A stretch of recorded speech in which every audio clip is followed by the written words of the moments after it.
Today on the show, we speak with journalist Gabe Lenners about his new investigative podcast series, Obscurum, Invasion of the Drones. There is a growing investigation into a mystery that is unfolding in the skies. I think we need to figure out what's going on before any accident Drones occurs. have been flying over series airports. We contacted Who's controlling that? Clearly not airplanes. Above our head.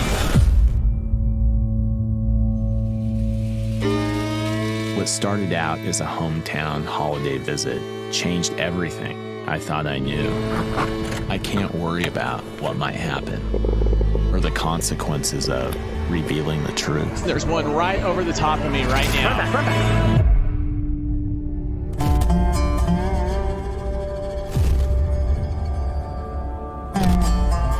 Something is haunting me.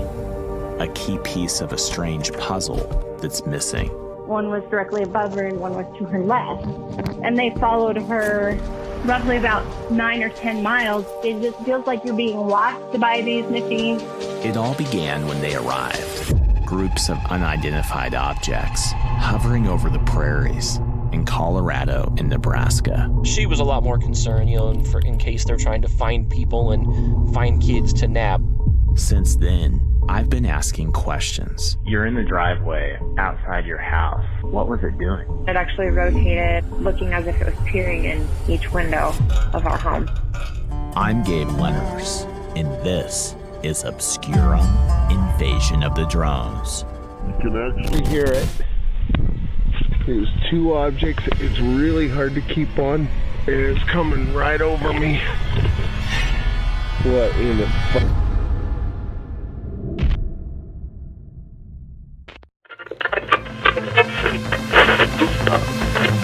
You are now somewhere in the skies with your host, Ryan Sprague.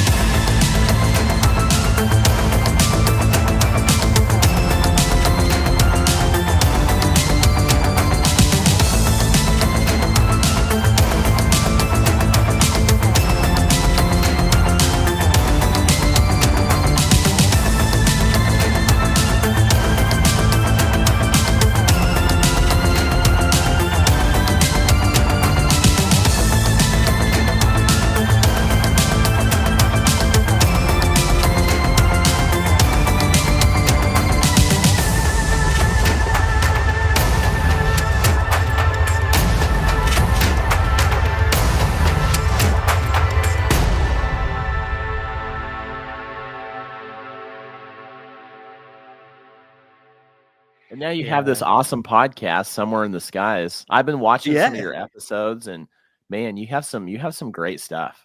Oh, thank you so much. Well, dude, that's a perfect place to start.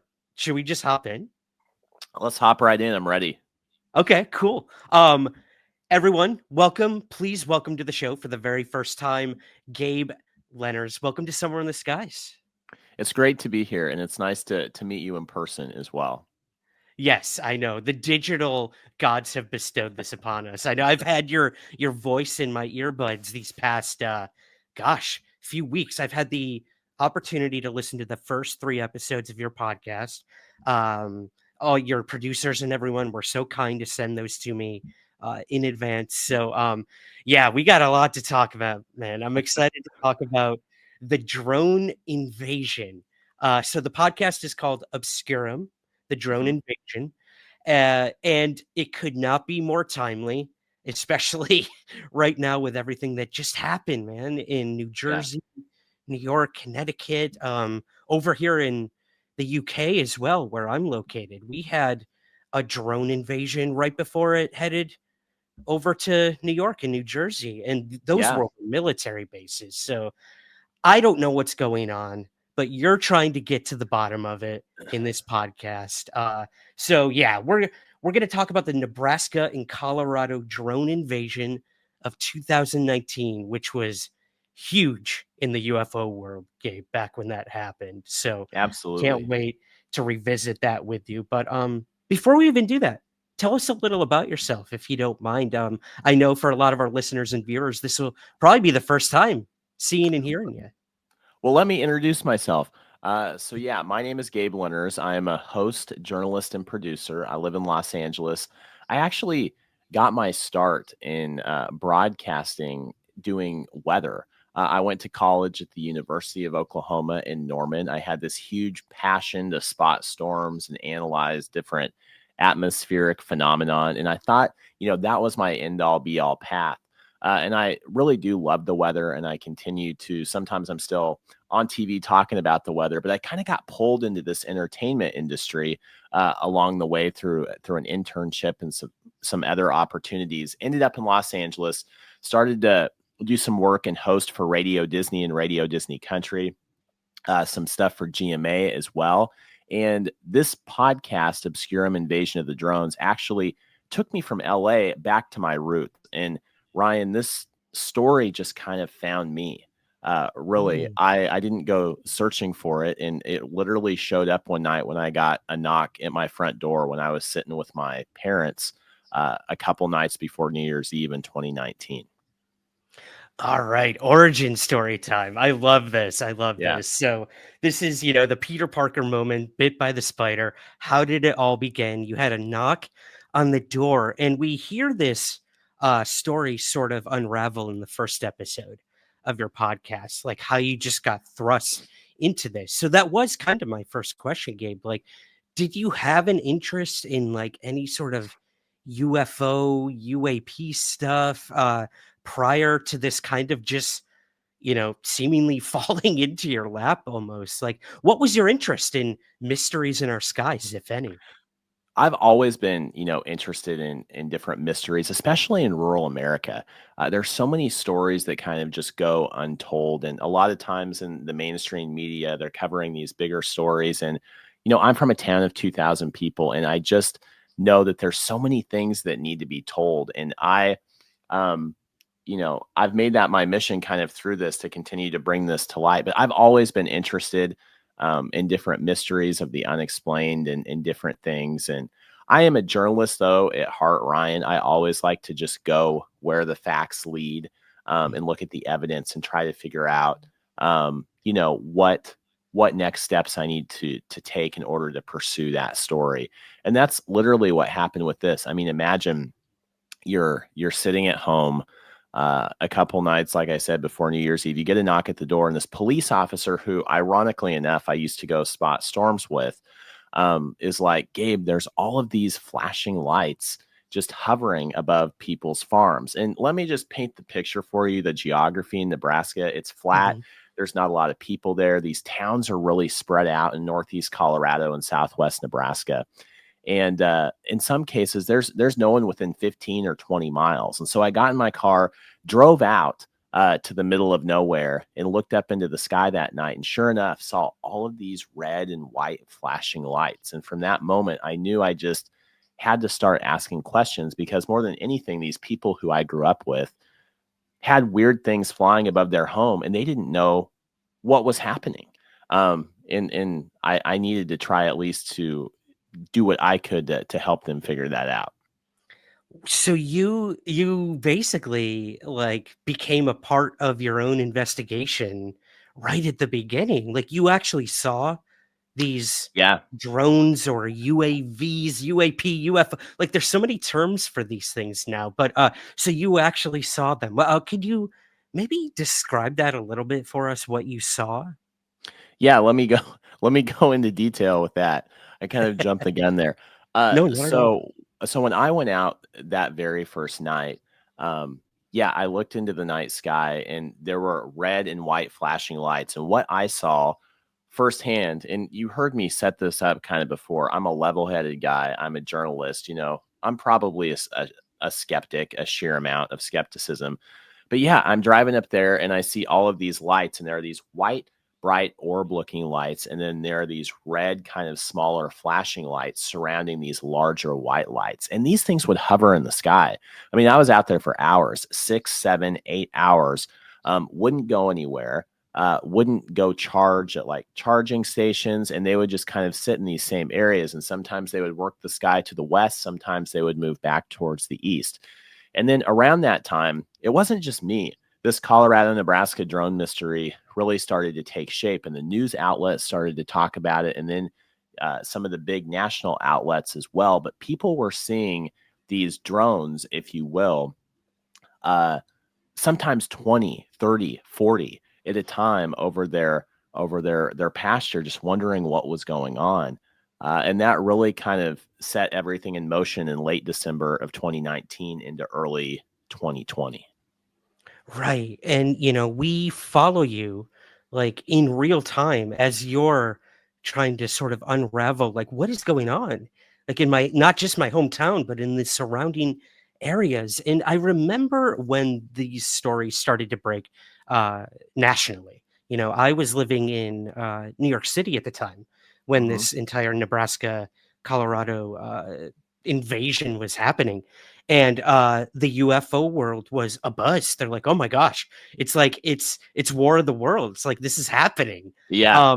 And it's just crazy, Gabe, that we're seeing this happen again in 2024 and bleeding now into 2025. But again, I'm just so happy that you revisited this kind of lost part of UFO history, because it was a big deal for these people who saw them, yourself included, and it clearly affected these people. And you had the opportunity to go around and interview people who saw these things, and some of their stories were pretty unsettling. Are there any that really stick out in your mind right now? I know 2 episodes have dropped officially since we're recording this, so I don't want to give away too much, but any really memorable moments with these witnesses that you interviewed? Yeah, there's a lot. One that really comes to mind is this lady who I met. This happened in episode 2, but let me just rewind back. When I started this, the first thing I did after I saw those lights that very first night was kind of figure out where these sightings were originating in the area. And since I knew the geography of the area pretty well, I could pretty quickly pinpoint that Phillips County, Colorado was where a lot of people had reported these first. And Phillips County, Colorado is this county in northeast Colorado, and there's not a lot of people there. There's a town called Holyoke and a few other smaller towns. But I went and tracked down this lady, and she was really unsettled. I saw a comment she made on Facebook, and I knew I had to kind of get the full story from her. But basically, her daughter was driving home towards their farmhouse one night at the height of these sightings, and 3 of these drones started appearing above her car. And they were about the level of like a power line. And as she's driving back towards her house, her cell phone reception starts to mess up. And in so much so that she gets a weird number on her caller ID when she starts to call her daughter back after they've been chatting. And then these craft just continue to follow her. And so it was very clear in that moment that she believed that these aircraft were messing with cell phone reception, and they were flying low. With typical drones, they have to stay below 400 feet. And these were very clearly 50 to 100 yards off the ground. And what she described following these people, her daughter. So did she say how long it followed her for? It followed her for a couple miles, at least down these roads. Yeah. Okay. It followed her for at least a couple miles, 3 of them. So, okay. So that seems to me intentional. It's not like she just happened to be there when these drones were there and, she left and they went on with their business. Like they clearly were interested in her. That's so creepy to think like you're kind of being flanked by these drones and that they would follow you for so long. Wow. That I can understand why someone would be uneasy after that. Like, yeah. Why? And as you imagine, why did it do that? The why is what I wanted to figure out in the podcast. Ryan, as well as me, anytime you have lights in the sky, it's very hard to figure out the what, especially in the real time when it's happening, because you see all these flashing lights and it's hard to tell specifically what you're seeing, and you have to piece different pieces together with eyewitnesses to try to get the best picture of what happened. But in this case, I knew that these were flying over such a large area at the same time, and I wanted to figure out the why. Why could they be flying? And that's what I dove into in these theories, because I know if I could check out different theories, I could at least get closer to the answer of why they may be hovering there. So one of the things I really get into first, I touch on this a bit in a couple episodes, is the agricultural thing, because a lot of people think that, if people have these fields and they're farmers and they're doing corn and they're having all of these herd of cattle, that maybe there's drones watching like a cow that got away in a pasture and there's drones trying to track down where that cow went. Or we have a lot of spray planes as well in the area, and drones in some cases have replaced spray planes. They have these big arms that stick out, and the drones will hover above the crops and spray them. And I thought, well, could this be like a new form of technology that maybe they're testing in the area? But it became very clear early on that nothing could stay up that long, nor was it as big.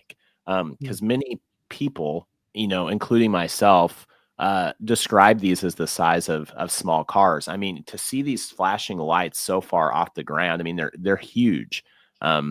Just kind of, going back and forth. It's clearly not related to agriculture. So that was just one theory I kind of was able to rule out early on.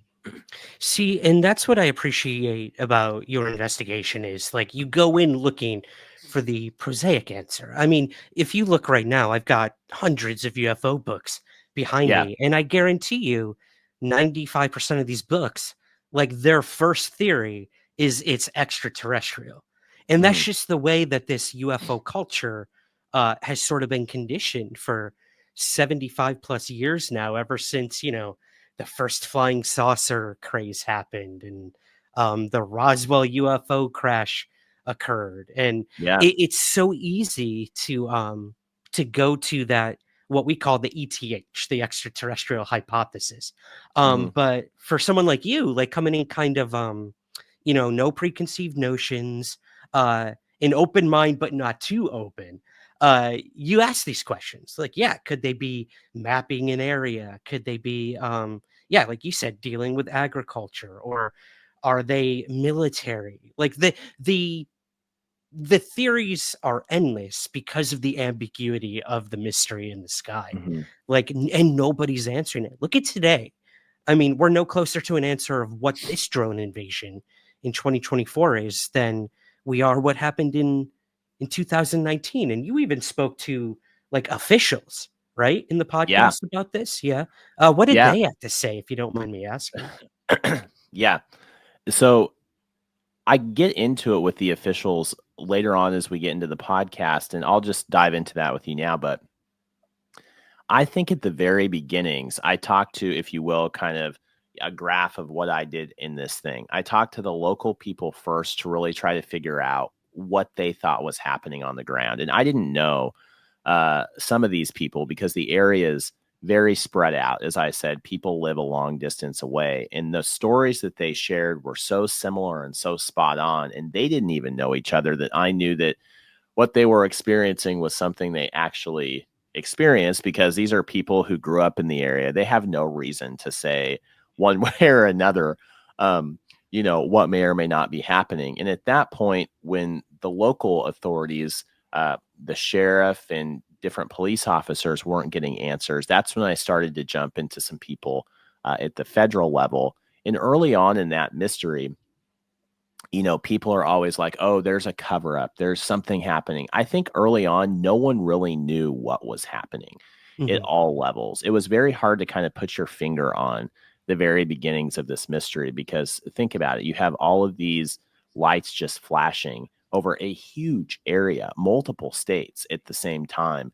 People were seeing, and no one could really wrap their mind around what was happening. Now, you have to factor in too, at that time, everyone was looking for drones after about 2 weeks, because it was such a viral topic that, sure, was there a level of mass hysteria? Probably. Were people seeing things that were airplanes, hobbyist drones, helicopters? Most likely. But was something very big happening there at the same time? Yes. And I think that led to, like I said, just a lot of confusion early on.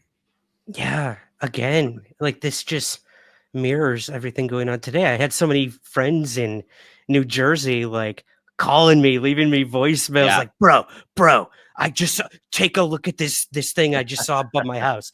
They send me the photos, and man, some of them were definitely planes.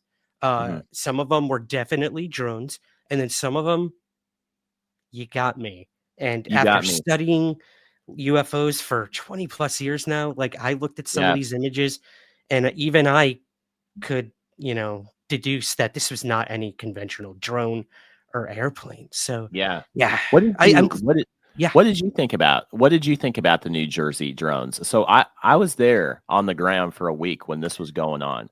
Were But you? I'm just Okay. curious, you being the expert here, I mean, what did you think about that whole situation? First of all, that's very flattering. I don't think there's any experts with UFOs because none of us know what the hell is going on with these things. And if they do tell you, then run. Then run. Yeah. Run. Yeah. That's a very good question. So as this was unraveling, having been in Scotland at the time where I currently reside, it was a little scary because we had them going over military installations here in the UK, all across, England, Germany, even some of the Scandinavian countries, even here in Scotland. And they were going over American bases in the UK, which was super weird. Mhm. So that was very troubling. It really did unsettle a lot of people over here. And then it kind of died down a little bit. And then it seemed to move over the ocean and started happening on the East Coast in America. And at first, I'm like, okay, people are hearing these stories in the UK and they're getting a little like paranoid. Like this will fizzle out after a day or two. And as you know, having been there at the time and how viral this story went, it was anything but like a fizzle out. Like people were just the internet went crazy, which Mhm. is, I think a part of the problem too, is it's so easy to not only misidentify things but misinterpret and share misinformation online. Yeah. People are sending me photos of things and they're saying, yeah, this just happened in Hackensack, New Jersey. I'm like, oh, that's interesting because I have the same image from Connecticut a week prior. But Yeah. I don't know, man. Confusion is the perfect word. You use the word confusion, and I think that's what we're dealing with it with all of this. So I'm going to turn the tables on you. What was it like being there as that was happening?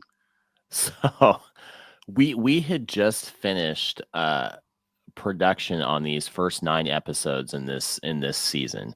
The Colorado Nebraska origin story of Obscurum, Invasion of the Drones. And I was sitting in LA and I kind of saw this stuff ramping up.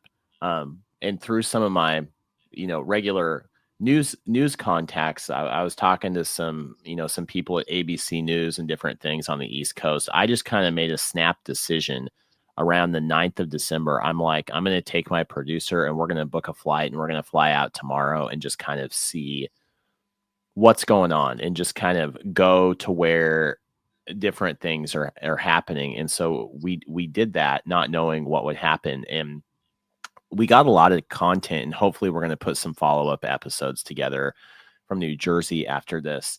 But right when you got there, you kind of got echoes of exactly what was happening in Nebraska 5 years earlier.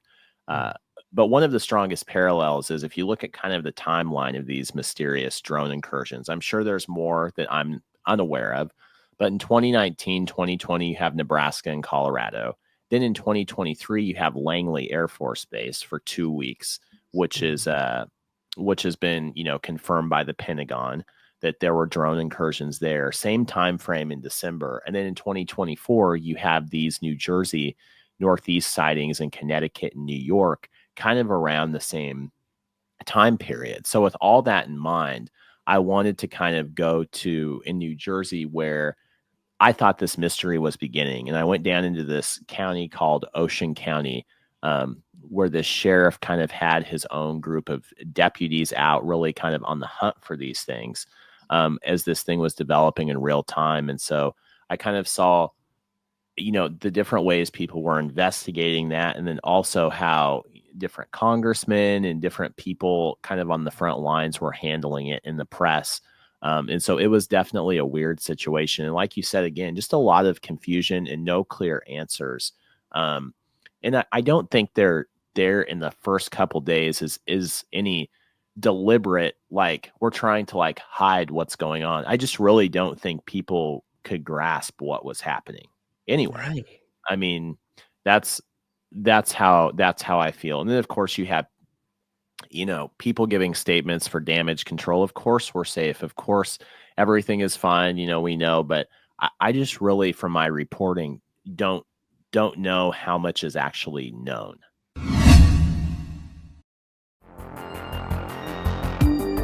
The Somewhere in the Skies podcast is free to listen to every week, but if you would like to help support the show, we have a very active Patreon page where you give what you think the show is worth. In return, you'll get early access to the main show, bonus episodes, and priority to ask our guests your listener questions. Your support truly makes the show continue and grow. So, to learn more and to join, visit patreon.com/somewhereskies.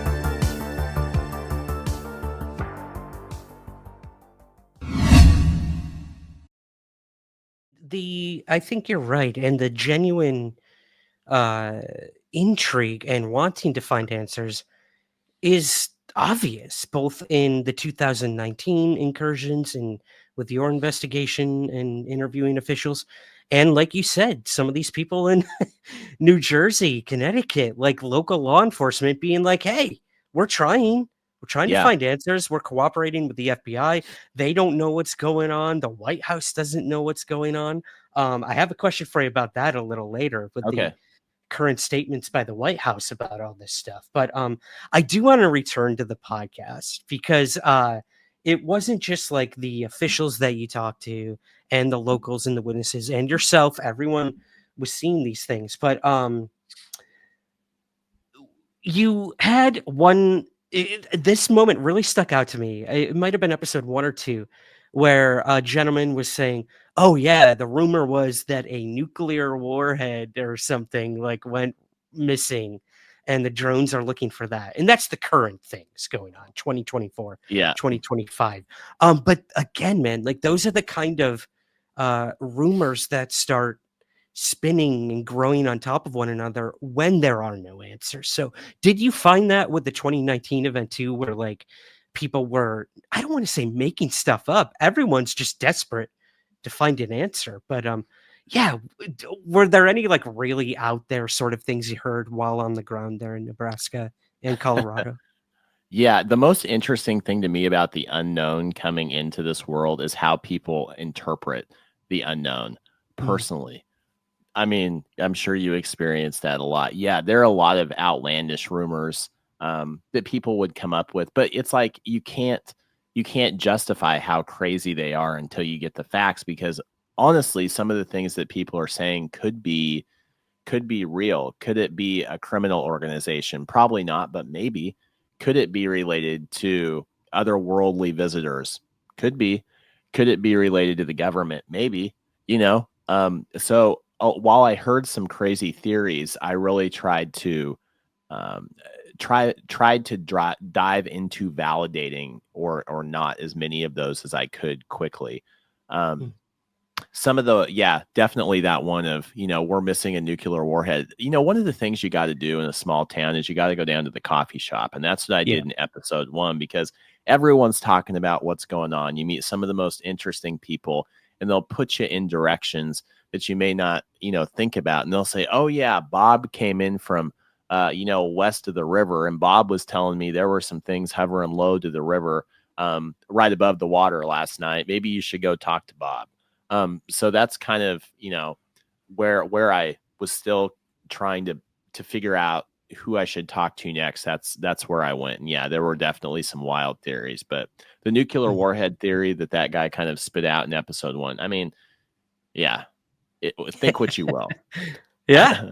I mean, again, this is where we fill in the gaps of uncertainty with these sorts of things. It's how conspiracy theories are birthed, Gabe, to be honest. I mean, when we're not given answers by officialdom, that's when people start saying they're, aliens from Zeta Reticuli, or they're, Russia, they're China, they're this, they're that. It's it's frustrating. But Yeah. like you said, it's not even so much a cover up of like, oh, the government knows what these are and they're not telling the public. The real cover up, I think, is that they don't know what it is. Yeah. And they're trying to play catch up with what the public are seeing, right?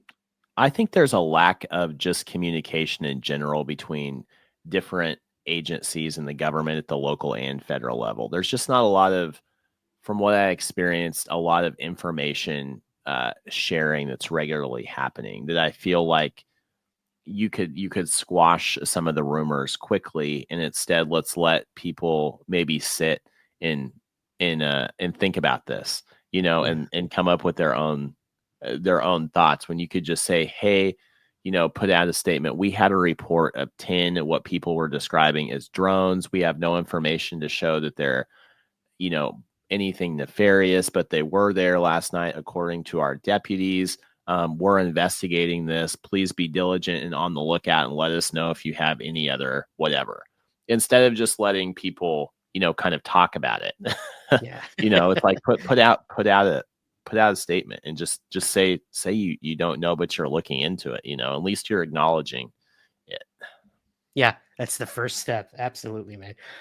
Creatively, I'd love to know, like, when you started the show, did you like map this thing out, or it sort of sounds like it was like a real investigation where you were just going wherever the facts led you? I mean, I'm doing a documentary right now where I'm investigating a famous UFO crash that happened in Nova Scotia, Canada, of all places. Oh, no way. And oh man, it's a crazy case.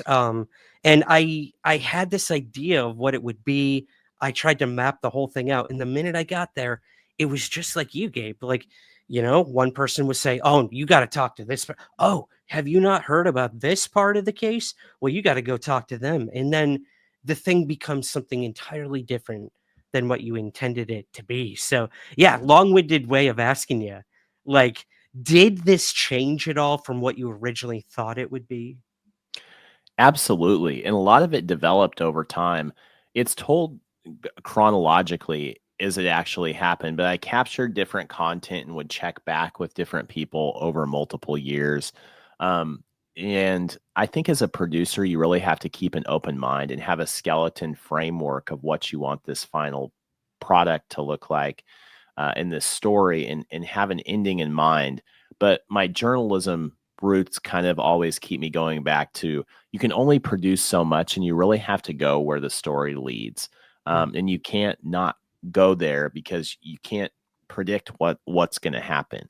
And that's one of the biggest things, is just to be flexible with the way that you capture your content and your story. And in this, I mean, basically what you're hearing is how it came to me. I mean, it's edited in some spots for clarity, obviously, but it's a chronological, kind of, we start a few years later, go back and tell the story, and we're almost in present day by the end of it again. And yeah, you just really have to keep an open mind and listen to people on the ground, because you could have your crew there. You could be capturing an interview, and you may have to go talk to Dorothy in Nova Scotia, who lives in a little hut out there on the river, and you didn't know you were going to have to talk to her, but she could have the most interesting thing that you never thought or expected. And so I just, I can't stress enough, keeping an open mind and being super flexible. Yes, absolutely. Especially when you're dealing with anomalous things in our skies. Yeah, If there's for anything sure. I've learned, Gabe. Another, I guess, production question. You're working with Ron Howard and Brian Grazer on this project. How did that come to be? I mean, wow, that's like, talk about pressure. Yeah, I mean, Imagine Entertainment has made some of my favorite shows of all time. Friday Night Lights, movies like Apollo 13, A Beautiful Mind, things that we've grown up with in the entertainment industry. And it's been such an honor to work with that team. And the way it kind of came about was they kind of heard this story. Some of the folks that worked there were very interested in helping finalize it and bring it to life in the audio department. And so we kind of started working together and building this out. And so Cara Welker, Nathan Clokey, and then Ron and Brian came on as executive producers, and then of course the team at Imagine. And it's been just a truly collaborative effort to put this thing out there and make a story that is, and produce it in a way that is what Imagine is known for in film and TV and the audio space, and really just focus, about how the story's told, the sound effects, and it's almost like you're in a real life Twilight Zone in the audio while you're listening to it. And so it's just been an amazing experience, and hopefully we'll be doing more episodes in this topic too, because as we know, Ryan, this thing in New Jersey just kind of, I've been working on this for years, and then all these drones start popping up in New Jersey out of nowhere. And we were originally going to put this thing out in October, and because of some production timelines and stuff, we decided to go at the top of next year. And thankfully we did, because the New Jersey thing just kind of took off out of nowhere. And we were able to kind of move and be flexible in capturing some content there at the same time, because I always thought, when I was working on this, it needs to get out. But I do a lot of other hosting and producing things, and I was like, let's just kind of see how this plays out. Are these things still there? Are they coming back? Because there was the Langley thing, and I kind of just wanted to watch. And so I think it finally has come out at the right time. I think you're right, man. And those things happen for a reason. I mean, I'm working on a doc on a UFO crash retrieval, like trying to recover a downed UFO. And I was just like you. I'm like, I got to get this out. It's got to get out before the end of, the beginning of 2025. Like, just got to get it out there. And then what happens about, 4 to 5 weeks ago now, as we're recording this, but a guy comes forward in front of, Congress and says, yeah, there's secret government UFO crash retrieval programs. This guy worked on it. This guy worked on it.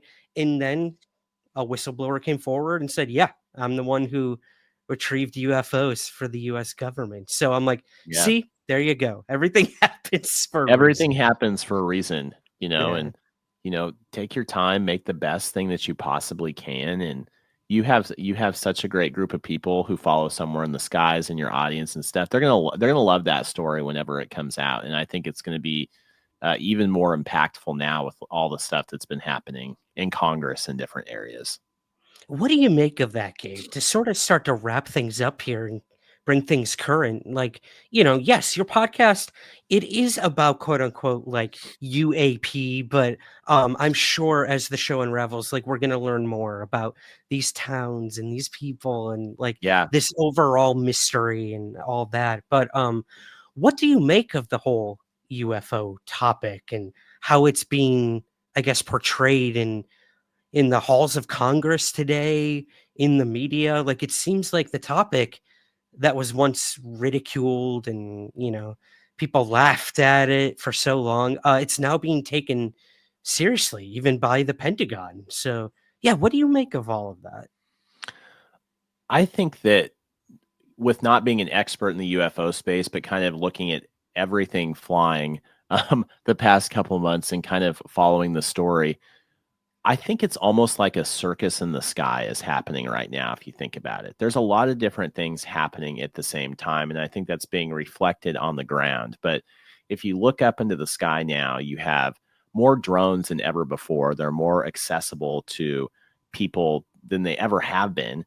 Hobbyist drones, you have airplanes, you have helicopters, you have these mysterious aircraft. Then you have anomalous UAPs, which have been reported throughout history going on at the same time. And in theory, if those are there, which the evidence suggests based on, U.S. Air Force fighter pilots that have captured video and other concrete reports, people coming forward, there's probably different drones studying those or trying to study those. So think about that. You have so much happening at the sky at the same time. And it's almost like this whole story of what's happening on the ground is just transpiring in such a big way all at the same time in the sky. And I think with a lot of things that have happened recently, even in aviation with different things related to airplanes and everything else, it all is part of this broader conversation of safety, of we need to know what's flying.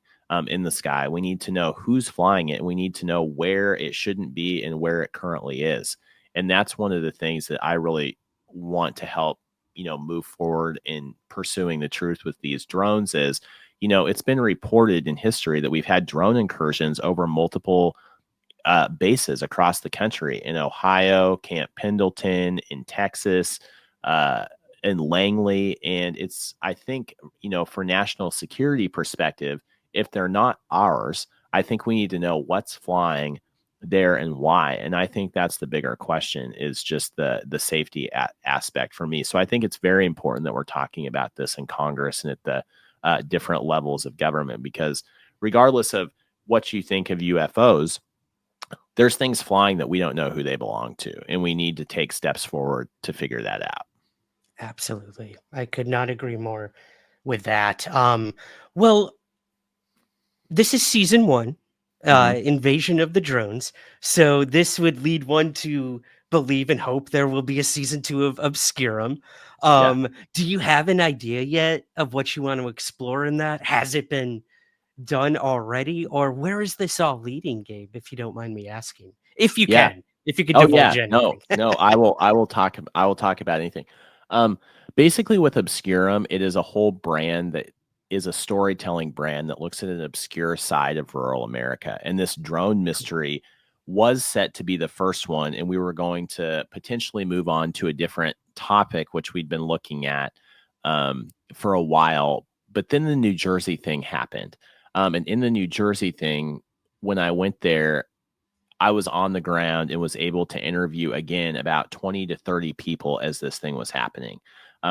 And so we're going to probably move to put another season of that together next and continue this story, because it's really evolving right now, even with, you mentioned, President Trump's press secretary statements and different things, which are continuing to be seen. And there's a lot of things that I want to continue to follow in that, and also build on, some of the content that we got. So that will be the next series of episodes, I believe, in this. And we're always looking to other platforms down the line as well, because it's just such an important thing to shine a light on stories, like I said, that happen in rural America, that are mysteries that may not get the type of attention that they deserve, just because on where the story takes place. But with the New Jersey thing, it was just too interesting not to jump on related to the first season, because I will say some of the New Jersey content that we've captured is right in line with this first season, if not, even crazier than what you'll hear in the first season. So, oh wow, okay, I love it. Good tease there. And I should let people know, like, guys, listen to this show with stereo headphones, because, like you mentioned, the music, man, ooh, it transports you. It's like it's its own character almost. So again, bravo to you and the entire production and creative team. Like, this is top notch. It's 5 stars in the Somewhere in the Skies universe, if that means anything. Well, I appreciate that. Yeah, my producer Jacob Plew as well has been doing a lot of the music on that, and figuring out how all of that goes in line with the voiceovers and different things. It's been a truly collaborative effort, and he did such an amazing job, and the Imagine people did, and I'm very proud of how it turned out, and I can't wait for you to hear the rest of the episodes too.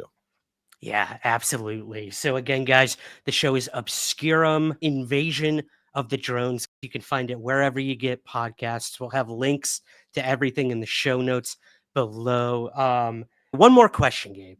Yeah. What do you hope people will take away from Obscurum? You mentioned, sort of telling these untold stories of rural America, which I agree is very important. But is there anything else, like, you really hope the listeners will take away from the show? I hope when people listen, they're going to be inspired to step into the unknown themselves, and really think about where they live and what questions they're being told and what stories they've heard, and how it's so important to be a citizen journalist and a producer, and really, raise questions and get answers about what's going on in your community. And I just hope it inspires people to get out of their comfort zone and find stories closest to them that they're passionate about, and maybe, dive in and create something of their own, or at least, move in the direction of something that will help their community because they've asked those tough questions. I love that. Yep, the world always needs more stories. That's awesome, Gabe. Well, where can we find everything you're up to, if you don't mind? So personally, sure. Yeah, let's do it. All right. So you can find me on Instagram, TikTok, and YouTube at Gabe Lenners. And you can also, with Obscurum, you can find more about that, obscurumseries.com. And then we're also on social, obscurum_series, Instagram, TikTok, YouTube, X. So go follow us there. And it's really cool with this website. We have an amazing team at Labyrinth Brand Co. And they are building this whole website. So we're going to have more content on there, and you can actually listen to the podcast straight on the website. But yeah, please make sure to just rate, follow, and then leave us a review. We'd love to know what you think. And if you have any specific tips that we should look into, maybe you've experienced these mysterious drones yourself or whatever they are, leave us a comment on that review and tell us so we can kind of delve into that more and look into it. We may be finding you to have a conversation and talk more. Ooh, I can guarantee you, man, after people hear this episode, your email box is going to be flooded. Yes. Yes. I can't stress enough how important it is, guys, with a new podcast to rate and review it. So be sure you go to Apple, Spotify, make sure you rate and review Obscurum. It really helps shows get featured. Yes. So yeah, definitely do that. Check out the website. Like I said, we'll have all the links in the show notes for you guys. But Gabe, this was awesome, man. Thank you for taking time to do this with us. Thank you for revisiting one of these very obscure moments in UFO history. And thank you for joining me on Somewhere in the Skies. Well, thank you for giving us the time to do this. And it's been so great. And we love what you're building here. And hopefully we can do this again in the future at some point. Oh, we would love to have you back once season 2 hits and everything. And I'm just going to tell you now, I'm stealing your term, circus in the skies. That's now going to be a trademark.